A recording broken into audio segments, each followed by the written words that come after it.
The word for you today. We're starting a new devotional. It's the same company, just a different quarter. So if you don't have yours, stop by the church and get one, or let us know, and we'll be sure that you get one. This is Monday, June the 1st, and our scripture passage comes out of James chapter 5, verse 7. It says, "Be patient then, brothers, until the Lord's coming. See how the farmer waits for the land to yield its valuable crop, and how patient he is for the autumn and spring rains." Waiting is hard, isn't it? Waiting can be very hard. Matter of fact, there was a guy named Ken. Ken was a um, self-employed handyman, and he had an appointment with the doctor, and he had to wait 87 minutes in a waiting room. Then the next appointment, he had to wait another 51 minutes in a waiting room. And he got to looking, so he all this time he's waiting, and so he sends the doctor a $92 bill for his time. And the doctor didn't pay it, so he took him to court, sued him. Well, he didn't win, but the doctor did apologize to him, and hopefully the doctor even admitted double and even triple booking. And so, anyway, but waiting, Ken got tired of waiting, and so he expressed how tired he was of waiting. So, waiting can be hard, and in James, he's writing to believers who are being taken advantage of by rich people. James advises them what to do until Christ comes back. And what does he do? Verse 7, he says, "Be patient. Be patient then, brothers, until the Lord's coming." And he uses the example of a farmer, how a farmer prepares the land, puts the seed into the ground, and then he waits. Can't do a whole lot else. He's got acres and acres, so he can't water it. He has to depend on rain, on the Lord to water it. So he has to wait. He has to have a lot of faith. He has to wait on the Lord for the Lord to provide the growth of the seed. So the first thing James tells the people to do is be patient. Be patient, because God will bring what is needed. Then the second thing, in verse 8, he says, be patient and stand firm in your faith. Stand firm in your faith. We can stand firm in our faith when we have confidence and we trust in God. And he says, God will never let you down.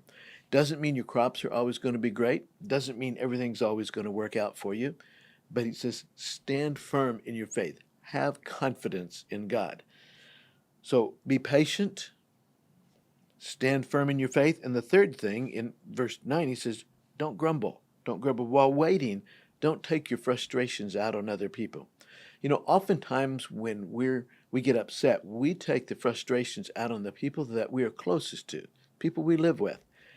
They didn't have anything to do with it, but we take our frustrations out on them. Why? Well, they're kind of safe. We can be ourselves and let it out. The problem is they're taking the brunt of our anger when it really needs to be directed somewhere else. So we need to not do that. So James tells us to be patient, stand firm in your faith, and don't grumble. Let me ask you, is there something you're waiting on? If you're waiting for God to answer a prayer, is there something that you're expecting to have happen and it's not happening? Years ago, a man was in the military, and he and his group were caught behind enemy lines, and they were stuck, and so they had one shell left. And so they waited till night, waited till it was dark, and they could hear the enemy around. They waited till dark, and then they shot it straight up from where they were, hoping that the Americans, their helpers, would see where they were. And so the next day, there were canteens of water and ammunition all dropped off where they could get it, and with the message, hang on, we're coming. And now it took a few days for them to get there, but eventually they got there. They didn't give up. They didn't give up. They stood firm in their faith, and they didn't grumble, gripe, and complain. They put themselves at work staying alive until their friends got there to rescue them, and eventually they did. What is it that you're struggling with? What is it you're waiting for? Be patient. Be patient. God's timing is not like ours, but God knows the perfect timing. Then stand firm in your faith. Trust in God. And then don't grumble. Don't grumble. Be patient. Be quiet and wait and listen for the Lord. Then when he comes at just the right time, maybe journal that. Write that down as a reminder of, yes, God answered this prayer, and God's going to answer the next one. Have a nice day.